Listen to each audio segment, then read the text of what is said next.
Avanzamos en esta jornada, ahora con una charla bastante interesante sobre políticas públicas y regulaciones.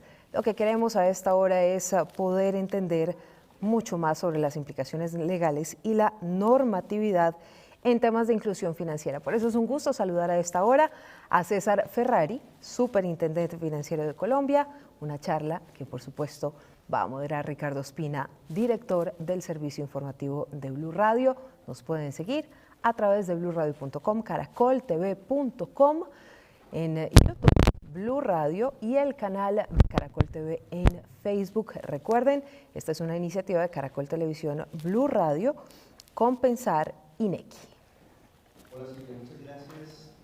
Un saludo para todos los que están acompañándonos a esta hora en nuestras plataformas digitales, también a quienes hacen presencia en este auditorio, en este estudio de Caracol Televisión, en un tema que cada día es mucho más importante tener en cuenta, en medio de lo que ha significado una cantidad de iniciativas desde diferentes puntos, sobre todo privadas, para facilitar el acceso de quienes forman parte de la banca a microcrédito a través de diferentes plataformas y aplicaciones. Empiezan a abrirse una cantidad de puertas y de generarse una necesidad muy importante de saber cómo se van a regular. El acceso al crédito, el acceso a la banca, la bancarización puede ser justamente la traducción de esa inclusión financiera, de cómo ese puede ser el salto para millones de personas. Es un cambio de fondo en su vida porque les permite, primero, combatir la pobreza, es un reductor gigantesco de desigualdad, permite además una promoción muy importante del desarrollo económico. Estamos en pañales, pero vamos avanzando y por eso la charla que tenemos a continuación con el superintendente financiero César Ferrari. Superintendente, muchas gracias por estar con nosotros. Quiero comenzar hablando con usted sobre este concepto, sobre la necesidad de que haya una mayor bancarización, un mayor acceso de los colombianos justamente a los créditos, que puede ser un punto de partida importante y fundamental para la inclusión financiera.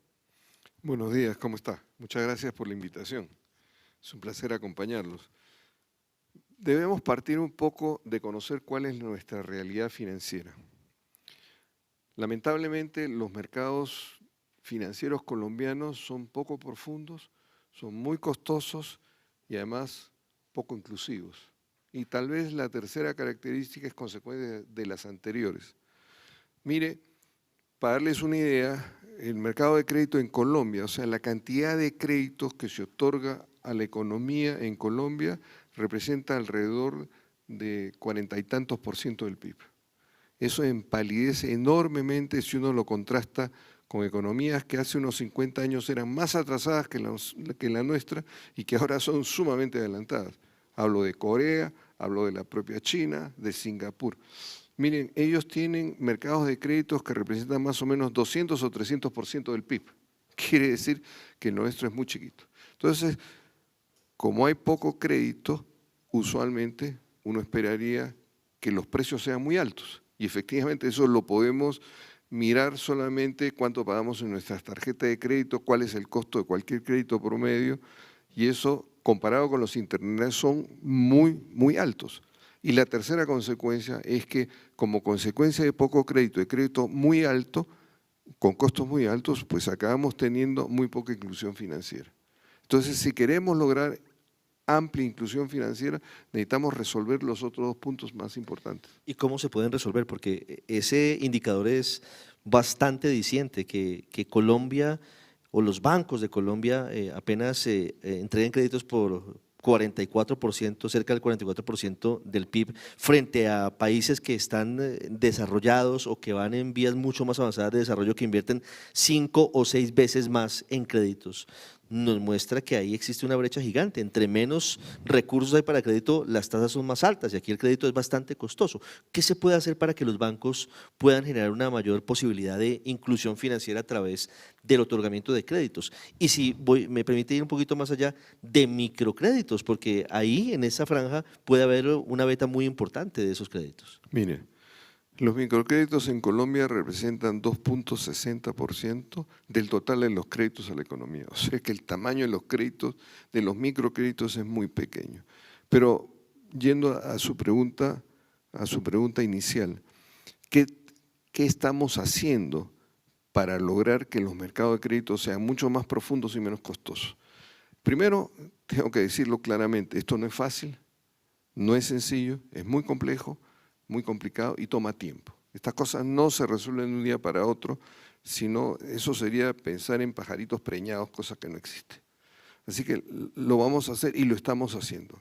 Y una primera cosa que hemos emprendido en la Superintendencia Financiera es tener conciencia si un exceso de regulación frena el desarrollo de los mercados o una insuficiencia de regulación produce inestabilidad en los mercados. Por supuesto que no queremos ninguna de las dos cosas. ¿Hoy cómo estamos? ¿Hoy tenemos exceso de regulación o tenemos poca regulación? Yo creo que tenemos exceso de regulación, porque por eso los mercados están frenados.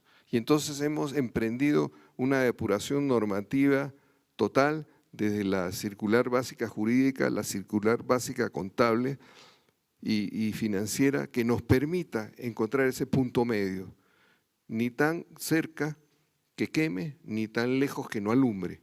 Y buscar el punto medio es muy complicado, pero sí es claro que nosotros mismos hemos establecido tal cantidad de normas y regulaciones que acabamos frenando el desarrollo del mercado. En eso estamos, ese es nuestro primer punto. Sí. ¿En qué puede estar pensando el gobierno para disminuir la regulación que hay sin llegar al otro extremo, sin llegar a que estemos en un nivel que también sería indeseable?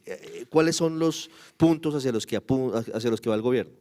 Bueno, esto lo estamos haciendo en la superintendencia en lo que a nosotros nos toca, que son básicamente la circular básica jurídica, como decía, y la circular básica contable. ¿Qué sé yo? Hemos comenzado a descubrir que, por ejemplo, a partir de esas circulares les pedimos un montón de formatos a los bancos. Y evidentemente muchos de ellos nos hemos dado cuenta que no se usan para nada, por lo tanto son innecesarios y por otro lado son obsoletos. Entonces esa depuración incluye también la depuración de los formatos. Nuestra idea, y eso requiere un cambio tecnológico importante, es que al final toda la información que necesita la supervisión para hacer su cometido esté todo en línea. De tal manera que no andemos pidiendo formatos aquí y allá, sino que con la interoperabilidad de los sistemas podamos tener todo en línea, y eso es un avance importante, y eso tampoco se hace de un día para otro. Pero ese es el primer paso. Sí. Hablando de microcrédito, doctor Ferrari, usted nos cuenta que apenas el 2,2% del PIB se va en ese crédito que es pequeño, que no es un crédito industrial o no es un crédito de gran tamaño como el que pueden pedir grandes empresas. Ese microcrédito, que es al final el que permite a miles de personas lograr esa inclusión financiera, no está, pues como lo dicen las cifras, masificado. No, ¿Por claro qué? no. ¿Por qué los bancos? ¿Por qué el sistema financiero en general hoy no considera atractivo tanto la entrega de los microcréditos, que se van en otro tipo de situaciones, a veces incluso en indeseables, ilegales, criminales como el gota a gota? Cuando no hay un microcrédito, eso abre unas puertas a que la gente necesite conseguir el dinero y pues en el desespero llegan incluso a situaciones que son muy perjudiciales. No, tienen toda la razón, mire. Y volvemos al punto inicial, es que es muy difícil generar un crédito masivo cuando el tamaño de los mercados de crédito es tan pequeñito como el que señalaba. Entonces, si quieres un crédito masivo que llegue a todas partes, primero tienes que hacer crecer los mercados financieros, y eso es una cuestión importante. Para añadir un poco de ideas sobre el tema, los mercados de capitales en Colombia están a punto de desaparecer, y eso no puede ser, porque no hay una economía de mercado que no tenga un buen mercado de capitales. Oiga, la Bolsa de Valores transa aproximadamente 0,9% del PIB, esa es la última información que tenemos, y eso no puede ser. Volvemos otra vez a la misma explicación, los asiáticos tienen mercados de capitales que transan en acciones como 200 o 300% del PIB. O sea, nos hemos quedado absolutamente rezagados. Eso tenemos que reconstruir, porque eso es bueno para la economía y es bueno para la sociedad colombiana. Pero fíjense, volviendo al tema de los microcréditos, ¿por qué los microcréditos son tan escasos? Por dos razones, diría yo. Uno, porque hay proyectos poco definidos. Y dos, porque son muy riesgosos. Y eso es consecuencia de todo el componente de la economía. Eso es consecuencia de que la economía se haya desacelerado.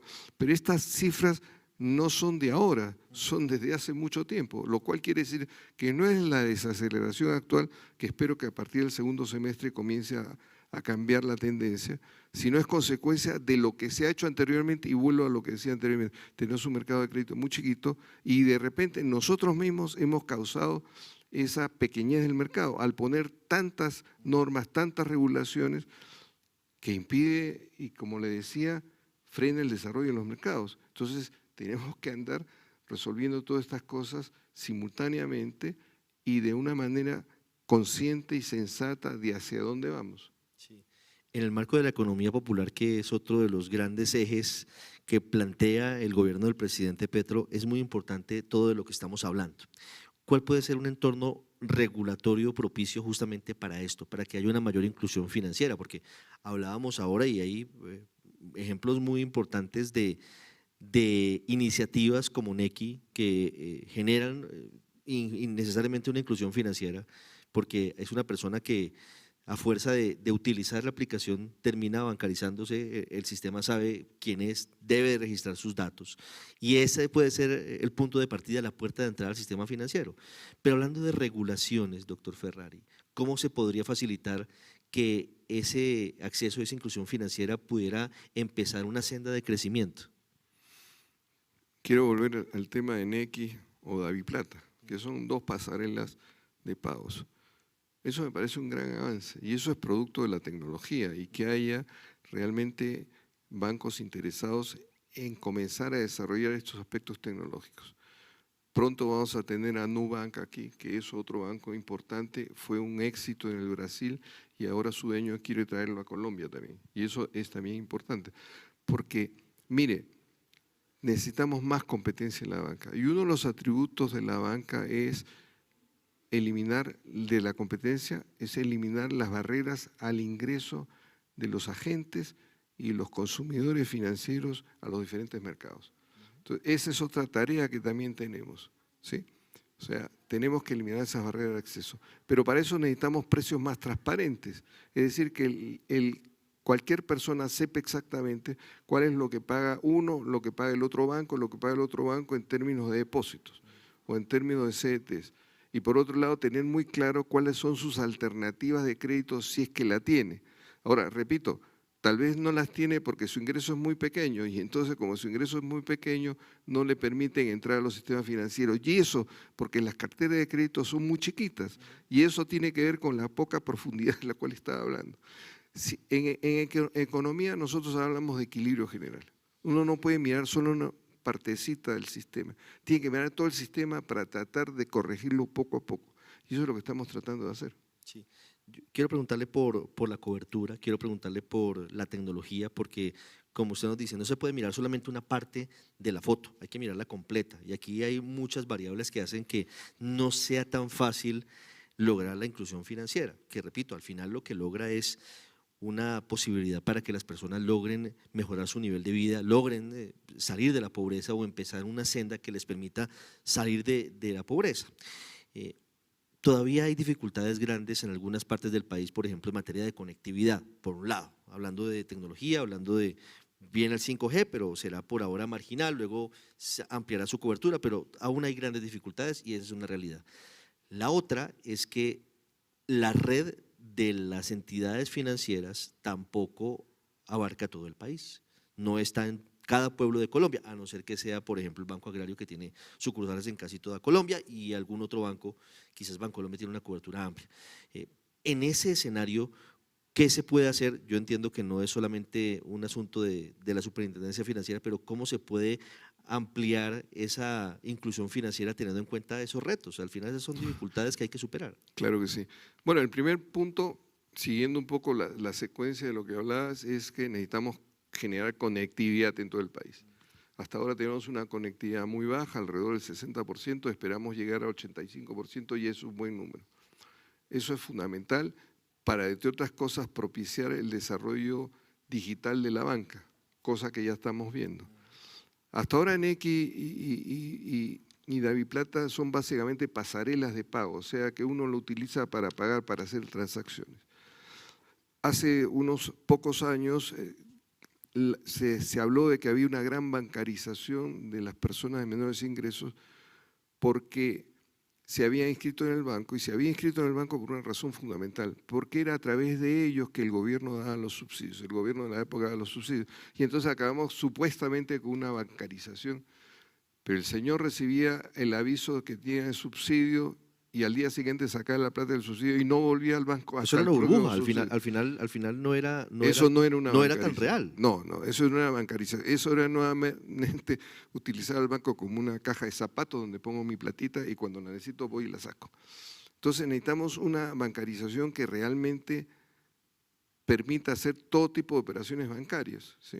Y hay varias cosas que se pueden añadir. Mire, otro de los atributos de la competencia que les estaba mencionando, mencioné primero la libre entrada y salida de los agentes, mencioné luego los precios transparentes, pero tal vez la más importante, y he comenzado a relevar ese asunto, es la simetría de información.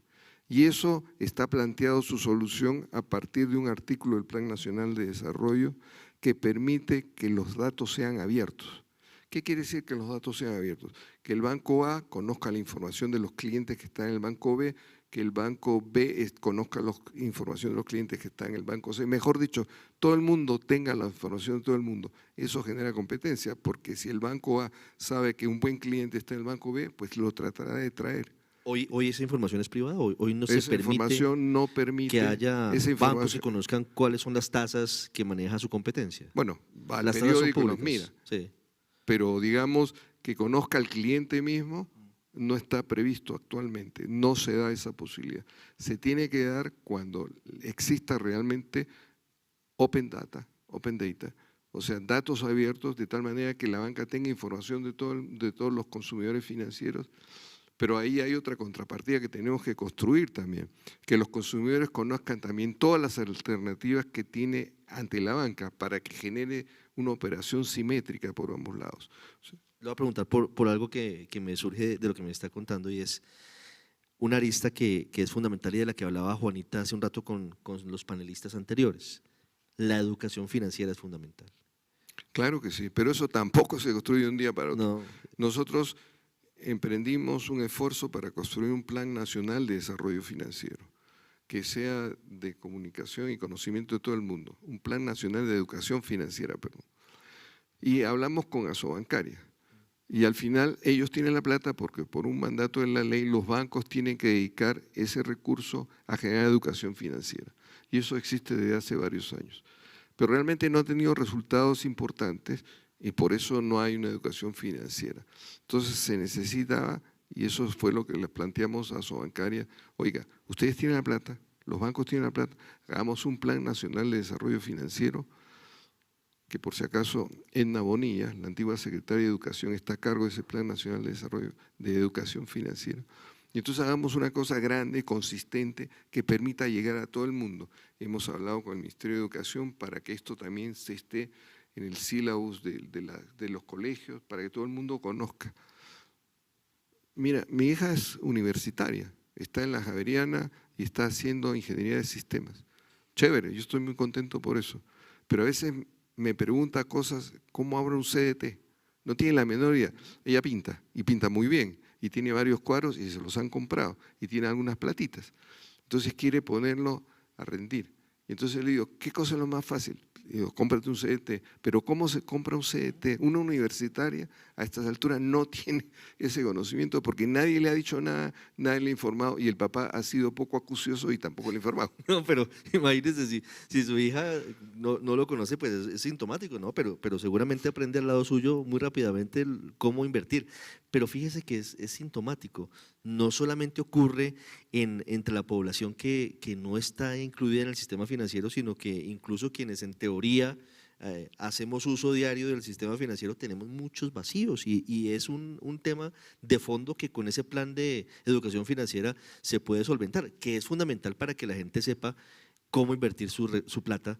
Como usted decía, cuando el microcrédito se necesita, hay que justificarlo. Eso no es difícilmente de libre inversión. Usted necesita, por ejemplo, en cualquier zona del país, una inversión para su parcela, en caso de campesinos, o para otro desarrollo. Usted tiene que tener muy enfocado y muy claro cuál es el plan y cuánto le va a costar, y hacer un cuadro y saber Claro. cómo lo va a pagar y en qué momento va a lograr justificar y va a lograr pagarlo. Eso requiere un plan de educación financiera que no es tan sencillo. Yo sé que ya es un dato importante que la doctora Edna Bonilla esté al frente de eso, pero ¿cómo se puede lograr? O sea, más allá de la publicidad en medios de comunicación, esto parece ser un tema mucho más profundo. Esto incluso ameritaría a veces pensar en cursos en colegio, en universidades que tengan que ver con educación financiera. No, claro que sí. Y que tengan proyectos también los campesinos. Y entonces hay que pensar cómo hacer para que ellos tengan proyectos que puedan ser financiables. Y ese financiamiento tiene, y volvemos otra vez a lo anterior, tenemos que hacer crecer los mercados de crédito. Es que no hay desarrollo económico sin desarrollo financiero, y eso es una experiencia en todo el mundo. Entonces nosotros no podemos hacer la excepción. Mejor dicho, es muy difícil pensar que vamos a hacer desarrollo económico si previamente o paralelamente no tenemos desarrollo financiero. Por eso la preocupación que tenemos de andar para hacer crecer el mercado de crédito, para hacer crecer el mercado de capitales, para hacer crecer los mercados de seguros. Eso es todo un esfuerzo complicado, pero hay que hacerlo y comenzar en algún momento. Sí, superintendente, usted habla de otra de las aristas de todo este tema de la inclusión financiera y es la democratización del acceso a la banca. ¿Hacia dónde va el gobierno? ¿Cuáles son los planes inmediatos? Usted me habla de Nubank, cuyo además CEO es colombiano, es David Vélez, es un hombre muy, muy interesante.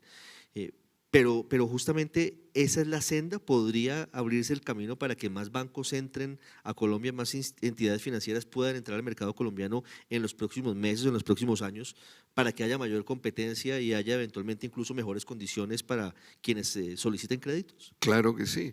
Por eso al principio comenzaba diciendo, oiga, tenemos que tener libre entrada y salida de los agentes al mercado. Los agentes son las empresas bancarias y los agentes son los consumidores también. Entonces necesitamos esa libertad de entrada. Todavía hay una exigencia muy grande para poner un banco acá y entonces prefieren ir a una categoría menor, que es una corporación financiera. Y entonces poner un banco en Colombia cuesta 30 millones de dólares.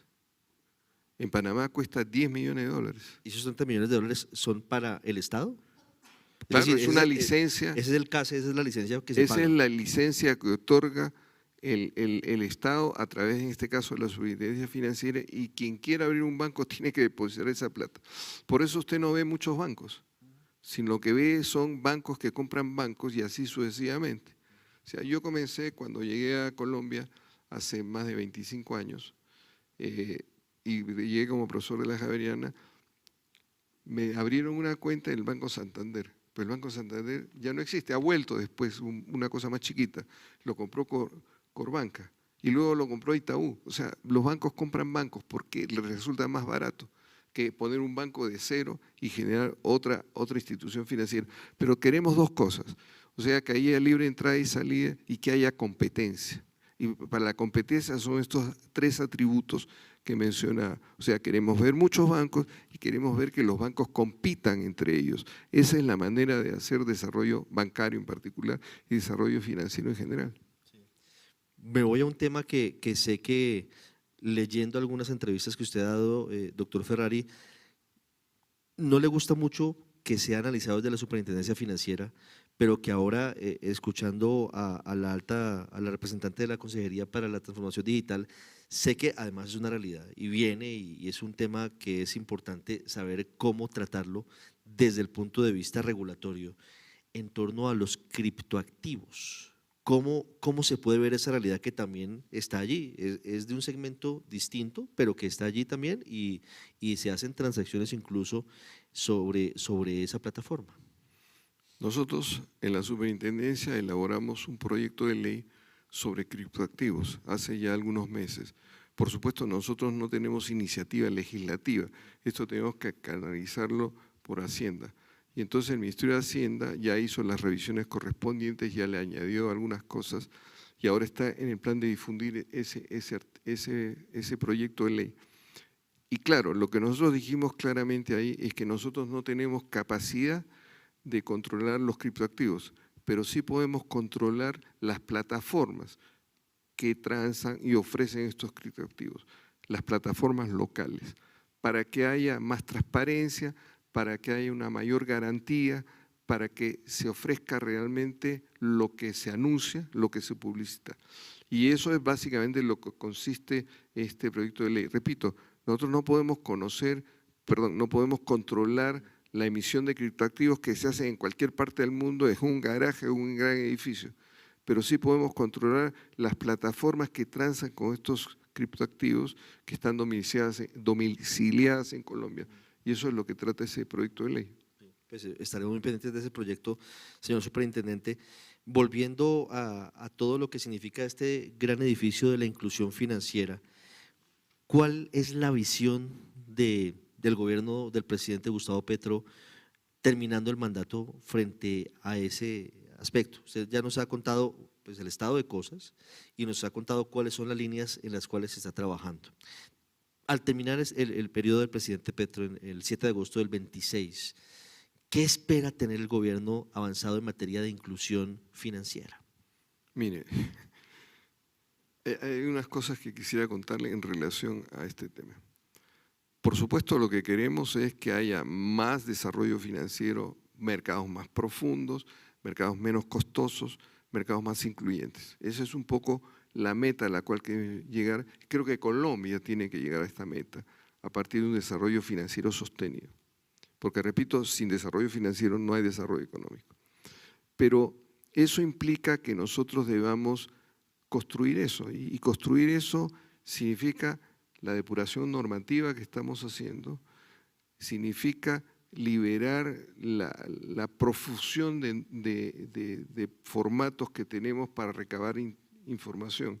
Significa, entre otras cosas, que las personas puedan acceder al sistema financiero sin muchas trabas, pero eso se logrará siempre que tengamos una mayor profundidad financiera. Repito, y no me cansaré de decirlo, esto no se hace un día para otro. Hay que ser consistentes, tener clara la meta y al final podamos decir, cuando termine el gobierno del presidente Petro, que hemos logrado crecer el mercado financiero en unos puntos que lo alejen de la situación en que estaba, que hemos logrado hacer crecer el mercado de capitales antes que desaparezca, porque eso sí sería fundamentalmente grave. O sea, no me imagino una economía de mercado que no tenga un buen mercado de capitales. Y nosotros, como le decía anteriormente, son 9% del PIB de acciones transadas en la Bolsa de Colombia, es una ridiculez. Tenemos que superar eso. Yo creo que a eso es lo que llegamos. Y lo vamos a hacer consistentemente porque somos conscientes del punto de partida. Eso no se va a hacer en un día. No, claro. Ya le voy a preguntar por lo que está pasando en el mercado de valores, que evidentemente es un asunto complejo. Lo que está pasando, la baja transacción que hay en la Bolsa de Valores de Colombia es un tema que preocupa a diferentes sectores. Antes quiero preguntarle por algo que dicen algunos líderes de los bancos, y es que, y usted lo sabe, los microcréditos no son atractivos de entregar porque en muchas oportunidades el riesgo es alto. No hay una garantía tan clara, porque seguramente son personas que no cuentan con un sueldo fijo, porque no tienen una garantía contra el crédito. En ese aspecto en particular, el gobierno ha pensado en respaldar esos microcréditos, de tener la garantía para que se pueda dinamizar el sector. Bueno, hay un Fondo Nacional de Garantías que ha permitido avanzar en este asunto. Tal vez el monto que maneja es demasiado pequeño para el tamaño de las necesidades, pero esos son los recursos que tenemos. En Colombia se recauda alrededor del 19% del PIB.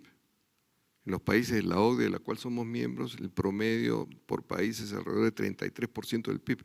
Quiere decir que ahí necesitamos una enorme cantidad de recursos y hay que comenzar a pensar, y yo creo que ya lo ha dicho el presidente y lo ha dicho el ministro de Hacienda, en una nueva reforma tributaria.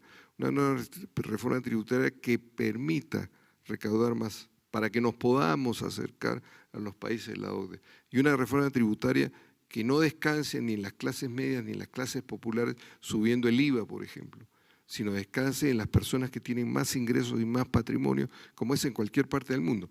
Le doy algunas cifras. En Finlandia, lo que se recauda por impuestos al consumo, dígase IVA, sí, representa más o menos 33% del PIB.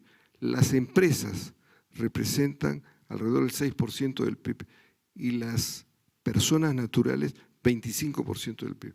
En Colombia lo tenemos todo al revés.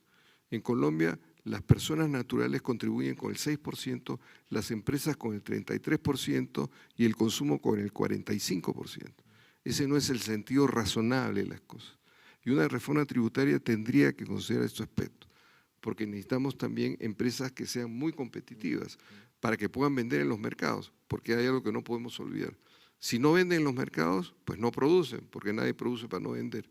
Y si no producen, no contratan gente. Entonces podemos llegar a la situación en la cual hay pocos ocupados y la mayor parte vende chocolates en la esquina, creándose su propio trabajo. Y en esa situación, claro, la banca dice, oye, hay mucho riesgo porque tenemos casi más del 50% de la población creando su propio puesto de trabajo. Eso es parte del riesgo. Pero ¿eso de dónde nace? De que la economía formal no produce suficientes puestos de trabajo para ocupar a la mayor parte de la población colombiana. ¿Y por qué tenemos esa situación de empleo? Porque las empresas no son competitivas. ¿Por qué no son competitivas? Porque los costos financieros son muy elevados. ¿Y por qué los costos financieros muy elevados? Hay unos problemas en la estructura del mercado de crédito, pero hay unos problemas también en la cantidad de crédito que existe porque hay una poca expansión monetaria. ¿Por qué hay una poca expansión monetaria? Porque hay la creencia equivocada de que toda expansión monetaria es inflacionaria. Mire, todo está relacionado con todo.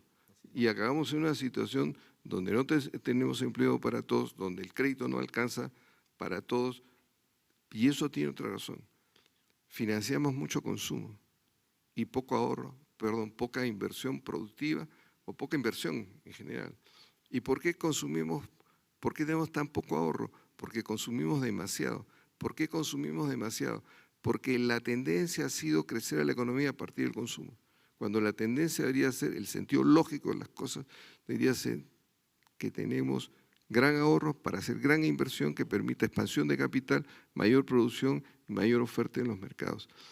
¿Y por qué tenemos un exceso? ¿Por qué tenemos una deficiencia tan grande de ahorro? Y eso se los he dicho a todos los bancos. Dejen de financiar consumo, financien producción, financien inversión. Pero eso tiene otro problema y nos lleva nuevamente a la superintendencia.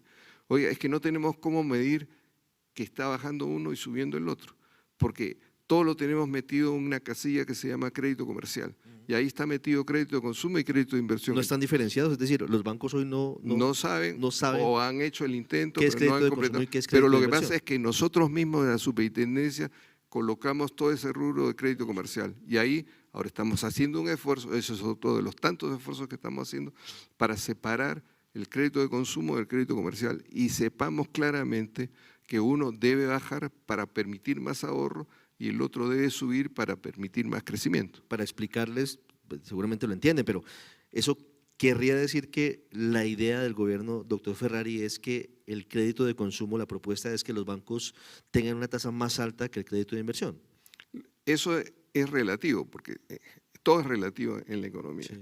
O sea, uno tiene que ser más barato, el otro no necesariamente tiene que ser más caro, porque además estamos empujando, estamos solicitando, estamos recomendando que haya una baja de las tasas de interés de política monetaria que permite reducir las tasas de interés comerciales. De pronto lo escuchan a esta hora que están Ojalá. en junta, ¿no? A esta hora están en junta, de hecho. Ojalá. Creo. Pero además también quiero decir algo. Mire, yo no sé si se acuerda, hace unos meses la tasa de los CDT subió hasta 16%, ya está bajando. ¿Y cuál era el problema? El problema fundamental es que había un atraso en los gastos del gobierno, la mayor parte de la plata estaba en el Banco de la República y no había liquidez en los mercados de crédito. Entonces, ¿qué cosa hicimos? Cambiamos las reglas del CEFEN, que es una manera de que ahorros de largo plazo financien crédito de largo plazo. Reducimos algunos porcentajes y eso generó una inmensa liquidez en el mercado y eso permitió que las tasas ya no sigan creciendo. ¿Por qué? Porque ¿qué cosa estaba pasando? Como no tenían liquidez suficiente y necesitaban recursos para cumplir, entre otras cosas, las reglas del CEFEN, pues entonces se peleaban la plata entre ellos mismos y cada uno ofrecía más por las tasas de captación. Pero el problema es que si tú quieres mantener el margen constante y aumentas la tasa de captación, aumentas también las tasas de colocación y eso frena el desarrollo de la economía. Entonces cambiamos la regla del CEFEN. Entonces, corrijo y traduzco, la propuesta del gobierno es que haya condiciones más favorables para los créditos de inversión o créditos que buscan que haya generación de ahorro versus o frente al crédito de consumo. Claro, Ese sí sería el escenario. claro que sí. Lo que queremos es que haya más financiamiento para la producción y para la inversión, menos financiamiento para el consumo.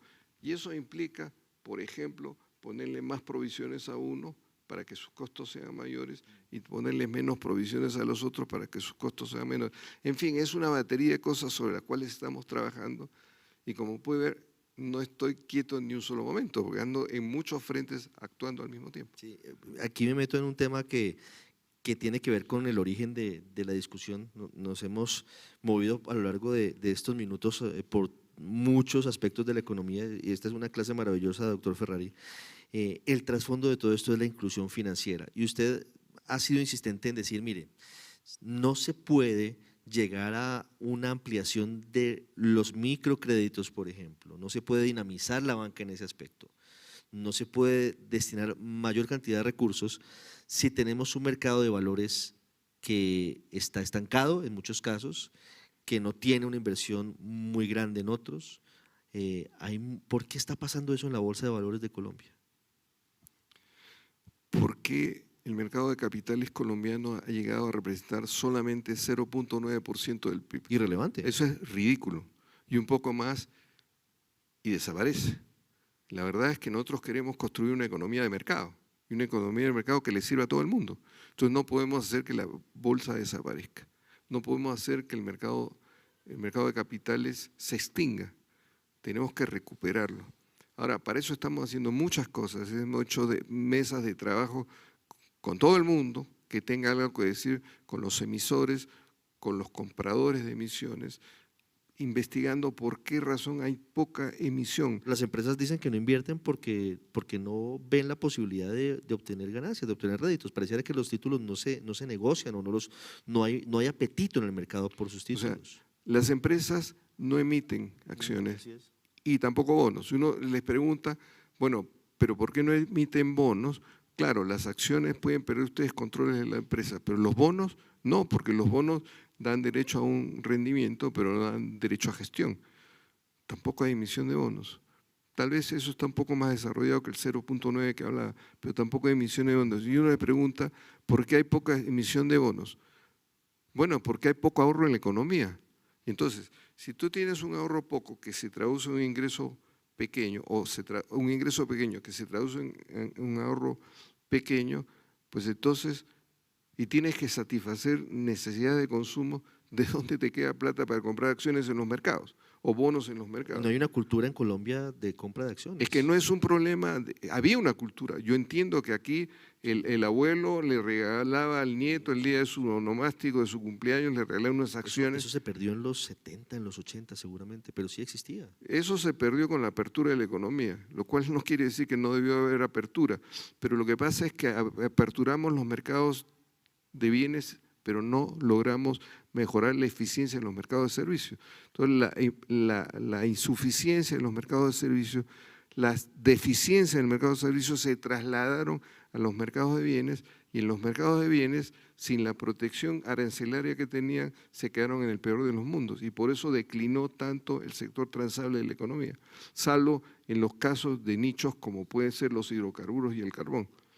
Pero eso es otra historia. Aquí el punto fundamental es que no logramos mayor eficiencia en los mercados de servicios y eso hizo que los mercados se extinguieran y cada vez sea más difícil hacer inversiones en esos sectores porque no son suficientemente rentables.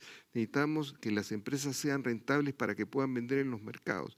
Necesitamos que esas empresas sean competitivas, es decir, que sean rentables para que al vender en los mercados produzcan más y contraten más gente. Al final el desempleo es una consecuencia de todo este mare magnum que estamos describiendo. Así es. Doctor Ferrari, para finalizar, señor superintendente financiero, agradeciéndole que nos haya acompañado en este interesante foro de inclusión financiera para el desarrollo, quisiera preguntarle sobre, ya a manera de conclusión, sobre cómo ve el papel fundamental de diferentes actores en todo este panorama para que más personas puedan acceder al sistema financiero. Cajas de compensación familiar, por ejemplo, lo que hacen plataformas como Nequi, ¿Cómo puede todo esto ensamblarse dentro de la propuesta que tiene el gobierno? Todas estas cosas son complementarias. Ahora, no necesariamente sustitutas, complementarias, o sea, que apuntan al mismo sentido de lo cual estaba hablando, al desarrollo financiero de Colombia, a superar la baja profundidad que tienen los mercados y por lo tanto de esa manera superar los costos tan elevados que tienen y de esa manera hacer inclusión financiera. No me imagino que con esos costos cualquier hijo de vecino pueda pedir un crédito porque no se lo van a dar. ¿Por qué? Porque el crédito está muy restringido. ¿Por qué? Porque el mercado tiene poca profundidad. ¿Por qué? Porque hay poco ahorro en la economía. ¿Por qué? Porque se consume demasiado, se financia demasiado el consumo y entonces necesitamos tener una tasa de ahorro mucho más alta. ¿Pero por qué en valores esa tasa es tan bien baja? Porque la economía no crece suficientemente. ¿Y por qué no crece suficientemente? Porque en la punta hay unos costos financieros muy altos. Y entonces todo esto tratamos de resolver. Mire, lo que se trata, y creo que este gobierno está muy claro, es construir una economía de mercado. Lo ha dicho el presidente y lo ha dicho en todos los tonos. Es construir capitalismo, pero capitalismo de veras, no solamente un capitalismo que beneficia a muy pocas personas. Doctor Ferrari, para finalizar, si es factible que usted nos cuente acerca de esa apertura financiera, esa apertura para que ingresen a Colombia nuevos bancos. Además de Nubank, ¿hay otros bancos que ya están tocando la puerta y podrían entrar a Colombia a competir para garantizar esa mayor libertad en el momento de solicitar créditos? No le voy a dar una respuesta directa porque no debo, porque esos todavía tienen reserva Sí. y entonces hay un proceso. Pero sí le puedo decir que yo espero que haya una mayor profundidad financiera en Colombia, que tengamos un mayor desarrollo financiero para el beneficio de los colombianos, para generar desarrollo económico para todos. Entre más bancos existan en el mercado, pues mayor competencia, Ciertamente. mejores tasas y mayor inclusión. Ciertamente, y por eso hay que propiciar la competencia también entre ellos. La competencia es fundamental. Señor Superintendente Financiero César Ferrari, muchísimas gracias por haber estado con nosotros. Con mucho gusto.